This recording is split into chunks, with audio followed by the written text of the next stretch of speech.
দর্শক স্বাগত নিউজ 24 সংবাদে আপনাদের সাথে আছি আমরা দুজন, আমি সোহাগ বক্স এবং আমি জান্নাতুল সাদিয়া। দর্শক বিআরবি কেবল শিরোনামগুলো দেখছিলেন, এবার যাচ্ছি পুরো খবরে। এবারের এসএসসি ও সমমানের পরীক্ষায় পাশ করেছে 68.45% শিক্ষার্থী, যা গত 15 বছরের মধ্যে সবচেয়ে কম। স্কুলের গণ্ডি পেরোনো এই শিক্ষার্থীদের মধ্যে 1,39,032 জন GPA-5 পেয়েছে, আর পাশ করা মোট শিক্ষার্থীর 10.66%। এই হিসেবে এবার পাশের হার কমেছে 14.59% পয়েন্ট, আর পূর্ণাঙ্গ GPA-5 পাওয়া শিক্ষার্থীর সংখ্যা কমেছে 43,097 জন। এবার এসএসসি ও সমমানের পরীক্ষায় কমেছে পাশের হার ও GPA-5। ফল প্রকাশের পর থেকেই সারা দেশের স্কুলগুলোতে এখন উৎসবের আমেজ। শিক্ষার্থীদের বাঁধ ভাঙা উল্লাস আর উচ্ছ্বাসের চিত্র উঠে এসেছে নিউজ 24 এর ক্যামেরায়। স্কুলের গণ্ডি পেরোনো শেষ, পরীক্ষার ফল জানার অপেক্ষা শেষ। ভালো ফলাফলের খবরে বৃহস্পতিবার ঢাকার ভিকারুন্নেসা নূন স্কুল প্রাঙ্গণ রূপ নিয়েছিল আনন্দ মেলায়। পাশের হার ও GPA-5 দুটোতেই রাজধানীর শীর্ষে ভিকারুন্নেসা নূন স্কুল। সকাল থেকে অনেক ভালো লাগতেছে, এখন আরো বেশি ভালো লাগছে। আমি অনেক বেশি এক্সাইটেড ফিল করে আমি গোল্ডেন A+ পাই। সকাল থেকে টেনশন হচ্ছিল যে প্রত্যাশিত ফল পাবো কিনা, কিন্তু অবশ্যই ফল পাওয়ার পর ভালোই লাগছে। দীর্ঘদিনের পরিশ্রম আর সাধনার ফল হাতে পেয়ে শিক্ষার্থীরা যেন ভাসছে আনন্দের জোয়ারে। অসাধারণ অসাধারণ অসাধারণ। শুরুতে একটু নার্ভাস ছিলাম রেজাল্ট দেওয়ার আগে, বাট এখন আসলে অন্যরকম ফিলিংস। রেজাল্ট দেওয়ার কিছুক্ষণ আগেও কান্না করছি। আমি মনে হয় ঈদও এরকম উদযাপন করি না, আজকে যত বেশি খুশি আমি। একে অপরকে জড়িয়ে ধরে নেচে গেয়ে তারা ভাগাভাগি করে নিচ্ছে তাদের সাফল্যের আনন্দ, আর এই আনন্দ অভিভাবকদের জন্য আরও বেশি। কিভাবে আমার বাচ্চাটা যে বড় হয়ে গেল, শিখে গেল, আমি নিজেই বুঝলাম না। ডেফিনেটলি অনেক নার্ভাস ছিলাম, আজকে আলহামদুলিল্লাহ অনেক ভালো ফিল করছি। দীর্ঘ প্রতীক্ষার পর প্রত্যাশিত ফলাফল পেয়ে উচ্ছ্বাসিত শিক্ষার্থীরা। তবে কারো জন্য কিছুটা অপ্রত্যাশিত হলেও তাদেরকেও এগিয়ে যেতে হবে দুর্বার গতিতে। রাজশাহী বোর্ডে কমেছে পাশের হার ও GPA-5, আর চট্টগ্রামে পাশের হার কমে 72.07%, তবে বেড়েছে GPA-5। সিলেট বোর্ডে পাশের হার 68.57%, GPA-5 পেয়েছে 3,714 জন। যশোর বোর্ডে পাশের হার 73.69, মোট GPA-5 15,410 জন। কুমিল্লায় পাশের হার 63.60%, কমেছে 16%, এবং বরিশাল শিক্ষা বোর্ডে এই পাশের হার 56.38, GPA-5 পেয়েছে 3,114 জন। এসএসসি পরীক্ষার ফল ঘোষণার পর ঢাকার বাইরের বিভিন্ন শিক্ষা প্রতিষ্ঠানে উচ্ছ্বাসে ফেটে পড়েন শিক্ষার্থীরা। এন্ড ফাইনালি মার্কস আলহামদুলিল্লাহ অনেক ভালো আসছে, গোল্ডেন A+ পাইছি। গোল্ডেনটা মিস হয়েছে, কিন্তু GPA-5 পেয়েছি, এটাতে অনেক সন্তুষ্ট। আলহামদুলিল্লাহ, আল্লাহ যা করছে ভালোই করছে। রাজধানীর এত উচ্ছ্বাসের দিনেও আছে দুঃসংবাদ। দেশে এবার শতভাগ পাশের শিক্ষা প্রতিষ্ঠান কমেছে 1,984টি। আল মোহাইমিনুল খান, নিউজ 24, ঢাকা। এবার এসএসসিতে কমেছে পাশের হার ও GPA-5। 83 শিক্ষা প্রতিষ্ঠানে পাশ করেনি একজন শিক্ষার্থীও। তবে এত খারাপ ফলাফলের কারণ কি? কেউ বলছে ইংরেজি প্রশ্নপত্র জটিলতায় বেড়েছে ফেল, আবার কারো আছে শিক্ষক সংকটের অজুহাত। এদিকে মাধ্যমিক ও উচ্চ মাধ্যমিক শিক্ষা বোর্ড বলছে বিগত সরকারের মতো এবার পাশের হার বাড়িয়ে দেওয়ার কোনো চাপ ছিল না। নাইমাজিকের রিপোর্ট। প্রকাশ হলো এসএসসি ও সমমান পরীক্ষার ফলাফল। এদিন যেমন শিক্ষার্থীদের বাঁধভাঙা উচ্ছ্বাস ছিল, তেমনি অকৃতকার্য পরীক্ষার্থীর সংখ্যাও ছিল চোখে পড়ার মতো। এবার আনুষ্ঠানিকতা না থাকায় শিক্ষা বোর্ডগুলো আলাদাভাবে ফলাফল প্রকাশ করে। 9টি সাধারণ শিক্ষা বোর্ডে পাশের হার 68.04%, যা গেল বছরের তুলনায় 15.73% কম। এছাড়া মাদ্রাসা শিক্ষা বোর্ডে পাশের হার 68.09 এবং কারিগরি শিক্ষা বোর্ডে এই হার 73.63%। পাশের হার কমেছে ঢাকা, রাজশাহী, চট্টগ্রাম সহ প্রতিটি বোর্ডেই। এবছর GPA-5 পাওয়া শিক্ষার্থীদের সংখ্যা 43,097 জন কমে এবার হয়েছে 1,39,032 জন। প্রত্যন্ত অঞ্চলে শিক্ষকদের স্বল্পতার কারণেই রেজাল্টের এমন বেহাল দশা, বলছে ঢাকা মাধ্যমিক ও উচ্চ মাধ্যমিক শিক্ষা বোর্ড। বরিশাল অঞ্চল একটু নদী, খাল বিল, একটু রিমোট এরিয়া বেশি আছে, যোগাযোগ ব্যবস্থা খুবই দুর্গম অঞ্চল আছে যোগাযোগ ব্যবস্থার আঙ্গিকে, সেটা একটি দিক। ফলে এমন এমন জায়গা আছে যেখানে শিক্ষকও যেতে চান না, থাকতে চান না। এই রেজাল্টে কোনো কৃত্রিমত্তা ছিল না কোনো চাপ, কোনো গুজব বা প্রশ্নপত্র ফাঁসের কোনো ঘটনাও ঘটেনি বলে জানান ঢাকা শিক্ষা বোর্ডের এই কর্মকর্তা। কোনো চাপ ছিল না, কোনো নির্দেশনা ছিল না, যা হবে তাই, এই মেসেজ। আমরা এই মেসেজটাই এক্সামিনারদেরকে দিয়েছি যে আমাদের তরফ থেকে আপনাদের কাছে বিশেষ কোনো নির্দেশনা নেই, অনুরোধ ওইটুকু যে আপনারা একটু সময় দিয়ে খাতাটা একটু মূল্যায়ন করবেন। এর আগে 2024 সালে শতভাগ পাশ করেছিল 2968টি শিক্ষা প্রতিষ্ঠানে। সে হিসেবে শতকরা পাশ করা শিক্ষা প্রতিষ্ঠানের সংখ্যা কমেছে 1984টি। একইভাবে 2024 সালে একজনও শিক্ষার্থী পাশ করেনি এমন প্রতিষ্ঠানের সংখ্যা ছিল 51টি, যা এবার 83টি বেড়ে দাঁড়িয়েছে 134টিতে। নাইম আলচিকো, নিউজ 24, ঢাকা।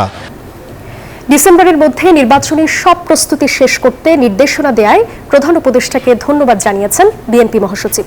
জাতীয় প্রেস ক্লাবে এক অনুষ্ঠানে তিনি আরও বলেন, ভোটের সুষ্ঠু পরিবেশ নিশ্চিতে এখন কাজ করতে হবে ইসিকে।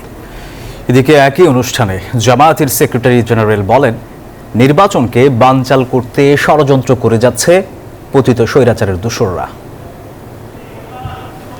জাতীয় প্রেস ক্লাবে জুলাই গণঅভ্যুত্থানে সাংবাদিকদের ভূমিকা শীর্ষক আলোচনা সভার আয়োজন করে ফেডারেল সাংবাদিক ইউনিয়ন ও ঢাকা সাংবাদিক ইউনিয়ন। আলোচনায় সাংবাদিক নেতাদের পাশাপাশি অংশ নেন বিভিন্ন পেশাজীবী ও রাজনৈতিক দলের নেতারা। যাতে আমাদের জাতীয়তাবাদী শক্তির মধ্যে বিভক্ত না আসে। এ সময় এনসিপি নেতাদের সাম্প্রতিক সময়ে দেয়া বিভিন্ন বক্তব্য ও কর্মকাণ্ডের সমালোচনা করেন নেতারা। গণমাধ্যম অফিসে হুমকি দেওয়া, পদত্যাগে বাধ্য করার মতো মব জাস্টিস, অন্যায় আচরণ, ফেসিবাদী আচরণ বন্ধ করার জন্য আমরা আহ্বান জানাচ্ছি। আপনি এ কথা বলতে পারেন না, আমার এটা না হলে ওইটাও হবে না, এই অধিকার তো আপনার নাই। এই ভাষা তো পলায়নকৃত স্বৈরাচারের ভাষা। একটি গ্রহণযোগ্য নির্বাচনের ওপর জোর দিয়ে আলোচকরা বলেন, দেশের সব অনিশ্চয়তা দূর করে নির্বাচন করতে পারলেই জুলাই অভ্যুত্থান সফল হবে। চিন্তা, এক্সচেঞ্জ অফ ভিউজ এগুলো চলবে, চলুক। জাতীয় রাজনীতিতে ন্যাশনাল কনসেনসাস কমিশন হয়েছে, সেখানে বিতর্ক হোক, মিডিয়াতে বিতর্ক হোক, কলামিস্টরা বিতর্ক করুক, প্রবলেম নেই। কিন্তু আমরা দলে দলে, ব্যক্তিতে ব্যক্তিতে বিভেদ, আক্রোশ, এটা যেন আমরা হই। দেশের সব অনিশ্চয়তা দূর করে নির্বাচন করতে পারার মধ্যেই এই জুলাই অভ্যুত্থানের সার্থকতা নির্ভর করে। প্রধান অতিথির বক্তব্যে বিএনপি মহাসচিব মির্জা ফখরুল ইসলাম আলমগীর জানান, ডিসেম্বরের মধ্যে নির্বাচনের প্রস্তুতি নেয়ার সিদ্ধান্তকে ইতিবাচক হিসেবে দেখছে তার দল। ডিসেম্বরের মধ্যে নির্বাচনের সব কাজ গুছিয়ে রাখার জন্য নির্বাচন কমিশনকে, এটা একটা অত্যন্ত ইতিবাচক ব্যাপার। And he deserves thanks for that. আমরা আশা করবো যে নির্বাচন কমিশন এই কাজটা খুব দ্রুততার সঙ্গে শেষ করে তার নির্বাচনে একটা পরিবেশ তৈরি করবে। বাংলাদেশের ওপর যুক্তরাষ্ট্রের শুল্ক আরোপের ফলে বাংলাদেশের পোশাক শিল্প মুখ থুবড়ে পড়বে। তাই অন্তর্বর্তী সরকারকে দ্রুত এই শুল্ক সমস্যার সমাধানে আরও মনোযোগী হওয়ার আহ্বান জানান বিএনপি মহাসচিব। আমাদের যে মূল যেটা আমরা রপ্তানি করি, এই রপ্তানি দ্রব্যটা হচ্ছে আরএমজি, পোশাক। এই পোশাক শিল্পের উপর যদি 35% ট্যারিফ আসে, তাহলে পোশাক শিল্প মাটিতে শুয়ে পড়বে, উঠতে পারবে না। অর্থাৎ আমাদের অর্থনীতির যে মেরুদণ্ড, সেই মেরুদণ্ডটাই ভেঙে যাবে। সীমান্ত হত্যা ও ভারতের পুশিনকে হালকাভাবে না নিয়ে ভারত সরকারের সাথে দ্রুত দর কষাকষিরও আহ্বান জানানো হয় এ সভা থেকে। জাতীয় ঐক্য। মাহমুদ হাসান, নিউজ 24, ঢাকা। জুলাই চেতনাকে স্বীকৃতি দেওয়ার পক্ষে বিএনপি, কিন্তু জুলাই সনদ সংবিধানে অন্তর্ভুক্ত করার পক্ষে নয় দলটি। জাতীয় ঐকমত্য কমিশনের বৈঠকে দলটির এমন অবস্থানের কথা জানান বিএনপির স্থায়ী কমিটির সদস্য সালাউদ্দিন আহমেদ। বৈঠকে তত্ত্বাবধায়ক সরকার ব্যবস্থা পুনঃপ্রবর্তনে একমত এসেছে রাজনৈতিক দলগুলো।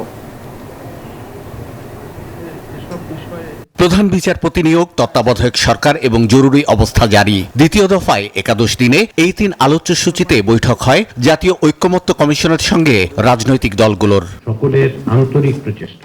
বৈঠক শেষে নিজ দলীয় অবস্থান তুলে ধরতে গিয়ে বিএনপির স্থায়ী কমিটির সদস্য সালাউদ্দিন আহমেদ বলেন, জুলাই গণ অভ্যুত্থানকে যথাযথ রাষ্ট্রীয় স্বীকৃতি দেওয়ার পক্ষে তার দল। আমরা এটাকে স্বীকৃতি দিই, সারা জাতি স্বীকৃতি দেয়। এটাকে আমরা যথাযথ মর্যাদায় যথাযথ স্থানে রাষ্ট্রীয়ভাবে স্বীকৃতি দিতে চাই। তারা হয়তোবা কনস্টিটিউশন অংশ করতে চায়, যদি এটা উপযুক্ত হবে। ঘোষণাপত্রের অংশ পুরাটা না নিয়ে শুধু গণ অভ্যুত্থান 2024 জুলাই আগস্টের ছাত্র গণ অভ্যুত্থানের সেই চেতনাটুকু ধারণ করে স্বীকৃতি দেয়া চতুর্থ তফসিলে আনা যেতে পারে।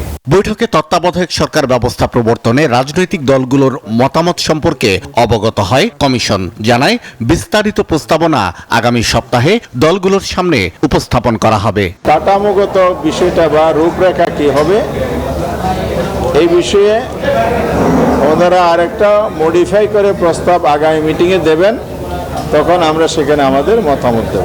প্রধান উপদেষ্টা কিভাবে তিনি নিয়োগপ্রাপ্ত হবেন সে ব্যাপারে আজকে আলাপ আলোচনা হয়েছে। বিচার বিভাগ এবং রাষ্ট্রপতির প্রতিষ্ঠান এই দুটোকে তত্ত্বাবধায়ক সরকার গঠন থেকে আলাদা রাখা, বাইরে রাখা, এবং আমরা সেই প্রস্তাবের সাথে একমত, কারণ আমরা দেখেছি কিভাবে বিচার বিভাগকে এই তত্ত্বাবধায়ক সরকারের প্রধান হওয়ার প্রশ্ন নিয়ে বিচার বিভাগ দলীয়কৃত হয়েছে কিংবা নানাভাবে এটা বিতর্কিত হয়েছে। বৈঠকে আলোচনা হয় প্রধান বিচারপতি নিয়োগ প্রক্রিয়া নিয়েও। রাষ্ট্রপতি আপিল বিভাগের জ্যেষ্ঠতম বিচারপতিকে প্রধান বিচারপতি হিসেবে নিয়োগ দেবেন নাকি জ্যেষ্ঠ দুইজনের মধ্য থেকে একজনকে বেছে নেবেন সে বিষয়ে ঐকমত্যে পৌঁছানো সম্ভব হয়নি। শাহ আলী জয়, নিউজ 24, ঢাকা। জাতীয় নাগরিক পার্টির আহ্বায়ক নাহিদ ইসলাম বলেছেন, আগামী 3 আগস্টের মধ্যে গণ অভ্যুত্থানের স্বীকৃতি দেওয়া না হলে আবারও মাঠে নামবে ছাত্র জনতা। বৃহস্পতিবার এনসিপির পদযাত্রার 10ম দিনের কর্মসূচিতে মাগুরায় পদযাত্রা শেষে তিনি একথা বলেন। পরে পদযাত্রার জন্য দলটি নড়াইলের উদ্দেশ্যে রওনা দেয়। সেখানে নড়াইল মুক্ত মঞ্চে আরেকটি পথসভা করবে নেতাকর্মীরা। এরপর যশোরের উদ্দেশ্যে যাত্রা করবে। নাহিদ ইসলাম বলেন, এনসিপির এই ধারাবাহিক পদযাত্রার উদ্দেশ্য হল সাধারণ মানুষের সঙ্গে সরাসরি সংযোগ স্থাপন এবং দেশ পুনর্গঠনের বার্তা ছড়িয়ে দেয়া। আমরা 5ই আগস্ট এই গণ অভ্যুত্থানের 1 বছর পূর্তি হবে। আমরা 3রা আগস্টের মধ্যেই সেটি কার্যকর দেখতে চাই, এবং সরকার যদি 1 বছরের মধ্যেও এটি দিতে ব্যর্থ হয়, সকল রাজনৈতিক পক্ষ মিলে যদি ব্যর্থ হয়, তাহলে সারা দেশের ছাত্র জনতাকে নিয়ে আমরা আবারও মাঠে নামবো। ধর্মীয় অনুভূতিতে আঘাতের অভিযোগে দৈনিক প্রথম আলোর বিরুদ্ধে করা মামলার তদন্ত শুরু করেছে সিআইডি। বৃহস্পতিবার ঢাকার মেট্রোপলিটন ম্যাজিস্ট্রেট মোহাম্মদ সাইফুজ্জামানের আদালত মামলাটি গ্রহণ করেন। গত 28 এপ্রিল নজরুল ইসলাম বাদী হয়ে এই মামলার আবেদন করেন। মামলায় অভিযোগ করা হয়েছে, গত 30 মার্চ প্রথম আলো পত্রিকার প্রথম পাতার 2য়, 3য় এবং 4র্থ কলামের হেডলাইনে ঈদ মুবারক নামক একটি ব্যঙ্গাত্মক কার্টুন প্রকাশ করে, যা কুকুরের ছবি সংবলিত। ওই ব্যঙ্গাত্মক কার্টুন ইসলাম ধর্মের পবিত্র উৎসবকে অবমাননা করা হয়েছে বলে মামলায় অভিযোগ করা হয়।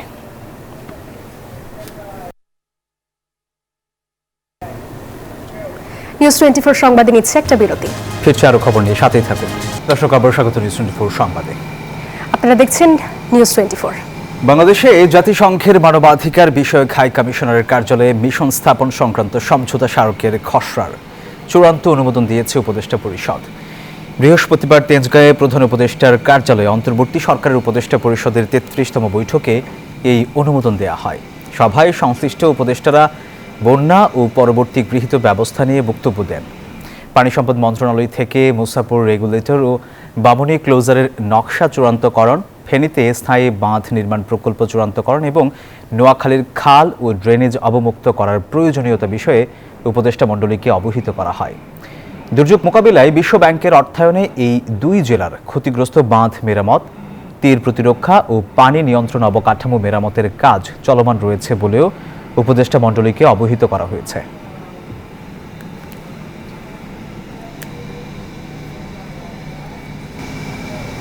ভারী বৃষ্টি, বন্যায় বিপর্যস্ত ফেনী জেলার মানুষের দুর্ভোগ বাড়ছেই। 3 দিন ধরে এমন পরিস্থিতি তাদের। বাঁধ ভেঙে পানি ঢুকেছে প্রায় 3 ডজন গ্রামে। অন্যান্য নিম্নাঞ্চলেও বিপাকে পড়েছে বাসিন্দারা।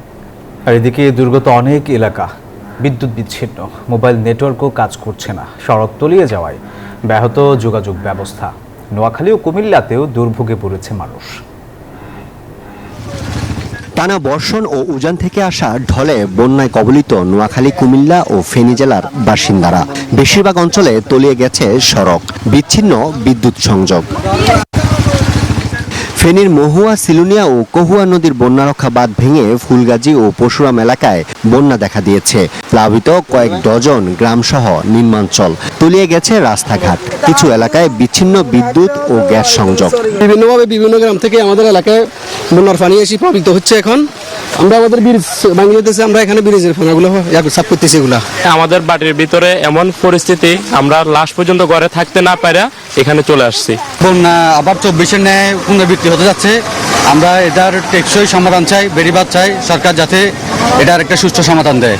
নোয়াখালীতেও অনেকটা একই পরিস্থিতি। ভারী বৃষ্টি, জলাবদ্ধতায় চরম দুর্ভোগে পড়েছেন মানুষ। ফের বন্যার আশঙ্কাও করছেন তারা।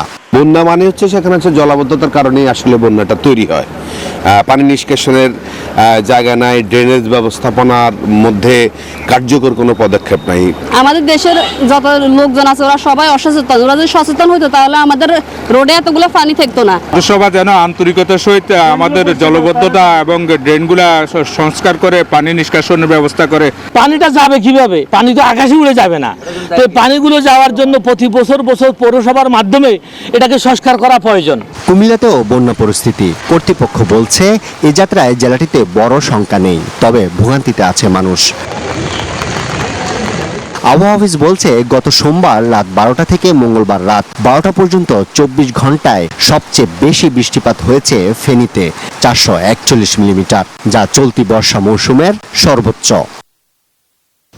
24-এর বন্যায় সব হারিয়ে ঘুরে দাঁড়ানোর আগেই ফের বন্যার কবলে বাসিন্দারা। তারা বলছেন অতীত অভিজ্ঞতা থেকে কর্তৃপক্ষ যদি যথাযথ উদ্যোগ নিত তাহলে পুনরায় এ ধরনের পরিস্থিতি তৈরি হতো না। ফেনীর ফুলগাজী থেকে আরিফুল ইসলাম, নিউজ 24। দর্শক, এই বিষয়ে আরো খবর জানাতে এই মুহূর্তে ফেনী থেকে সরাসরি যুক্ত হচ্ছেন আমাদের সহকর্মী আরিফুল ইসলাম। আর এই সন্ধ্যার পর পরিস্থিতি কি আরো অবনতি দেখছেন কিনা জানাবেন আমাদের। সেই সাথে আশ্রয় কেন্দ্রে এসেছেন কি পরিমাণ মানুষ, সবকিছু মিলিয়ে জানান আমাদের।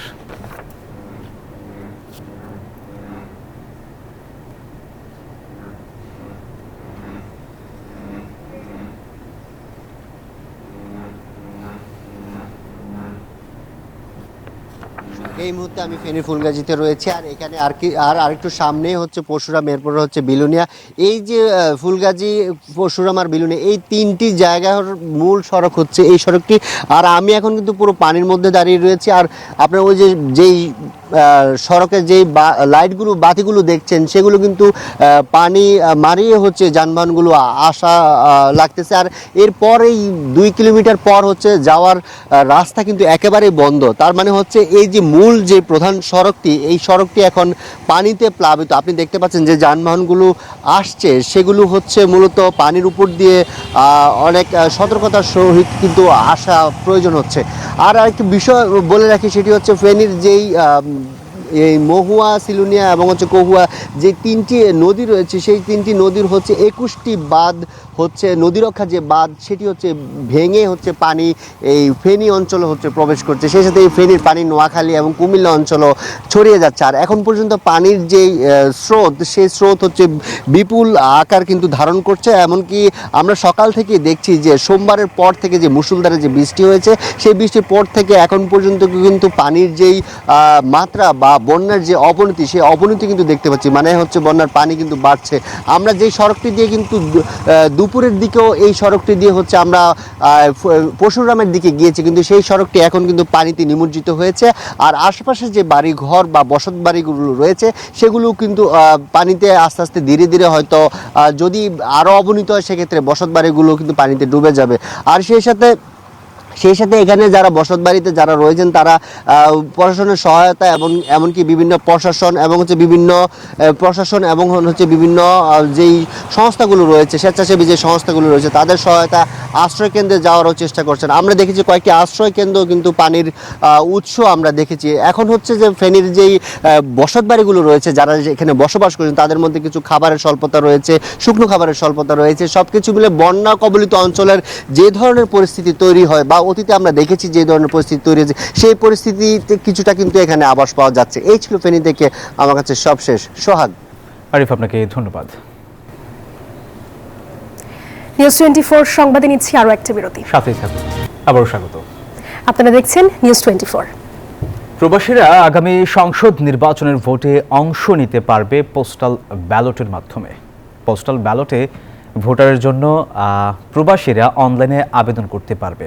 পোস্টাল ব্যালটে ভোটের প্রকল্পে ব্যয় 48 কোটি টাকা, এমনটাই জানান ইসি সানাউল্লাহ। বৃহস্পতিবার সকালে রাজধানীর আগারগাঁও নির্বাচন কমিশন ভবনের কক্ষ সভায় প্রধান নির্বাচন কমিশনের নেতৃত্বে 8ম কমিশন সভা অনুষ্ঠিত হয়। পরবর্তীতে বিকেলে সভা শেষে সাংবাদিকদের সাথে ব্রিফিংয়ে এই কথা জানান নির্বাচন commissioner brigadier general Abul Fazal Mohammad Sanaullah. তিনি আরও বলেন, ভবিষ্যতে ইভিএম স্থানীয় ও জাতীয় কোনো নির্বাচনে ব্যবহার হবে না বলে সিদ্ধান্ত নিয়েছেন নির্বাচন কমিশন। তিনি আরও বলেন, হলফনামায় দ্বৈত নাগরিকত্ব নিয়ে ঘোষণা দিতে হবে, প্রার্থীর পুরো জীবনের মামলার তথ্য দিতে হবে, নিজের এবং পরিবারের অন্য সদস্যদের সম্পদের পূর্ণাঙ্গ তথ্য দিতে হবে। মিথ্যা তথ্য দিলে নির্বাচন কমিশন রিকল করতে পারবে এমন প্রস্তাব দেওয়া হয়েছে আরপিওর সংশোধনে। চূড়ান্ত সিদ্ধান্ত হচ্ছে ইনশাআল্লাহ প্রবাসী বাংলাদেশিরা এবারে ভোট দিবেন এবং ভোটের পদ্ধতি হবে পোস্টাল ব্যালট। পোস্টাল ব্যালটে যে সীমাবদ্ধতা ছিল সেই সীমাবদ্ধতা কাটানোর জন্য এখন এই পোস্টাল ব্যালট পদ্ধতিটা হবে আইটি সাপোর্টেড পোস্টাল ব্যালট, তথা একজন ভোটারকে রিটার্নিং অফিসারের কাছে ফিজিক্যালি আবেদন করতে হতো একটা পোস্টাল ব্যালটের জন্য। এটা একটা অনলাইন প্ল্যাটফর্মের মাধ্যমে এই আবেদনটা তারা করতে পারবেন নিজ নিজ অবস্থান থেকে। এবারে জানাবো অর্থ বাণিজ্য সংবাদ। ঋণ জালিয়াতি ও লুটপাটের মাধ্যমে বিগত 15 বছরে ব্যাংক খাত ধ্বংসের অভিযোগে অনুসন্ধানে নেমেছে দুদক। সংস্থাটির পক্ষ থেকে আওয়ামী লীগ শাসনামলে গভর্নরের দায়িত্ব পালন করা 3 জনের নথিসহ 23 ধরনের নথি তলব করে বাংলাদেশ ব্যাংকে চিঠি দিয়েছে। সাবেক 3 গভর্নর হচ্ছেন আতিউর রহমান, ফজলে কবির ও আব্দুর রউফ তালুকদার। একই সাথে 2009 সালে খেলাপি ঋণ নিয়মিত করার পর নতুন নীতিমালা জারি হওয়ার পর সুবিধাপ্রাপ্ত Beximco group, MR group, Ratan group, Keya group, Jamuna group, Thermex group, Sikder group, BBS group, Abdul Monem group, এনানটেক্স গ্রুপ সহ অন্যান্য প্রতিষ্ঠানের ঋণ গ্রহণের বিস্তারিত নথি চাওয়া হয়েছে। এছাড়া বেসিক ব্যাংক জালিয়াতির নথিও তলব করেছে। দুদকের অভিযোগে বলা হয়েছে, সাবেক গভর্নর আতিউর রহমান সহ অন্যান্যদের বিরুদ্ধে বিভিন্ন অনিয়ম, ঋণ খেলাপিদের ছাড় দিয়ে নীতিমালা জারি, রিজার্ভ চুরি, হলমার্ক জালিয়াতি, এস আলম গ্রুপের ঋণ জালিয়াতির মাধ্যমে বিগত 15 বছর ব্যাংক খাত ধ্বংস করা হয়েছে।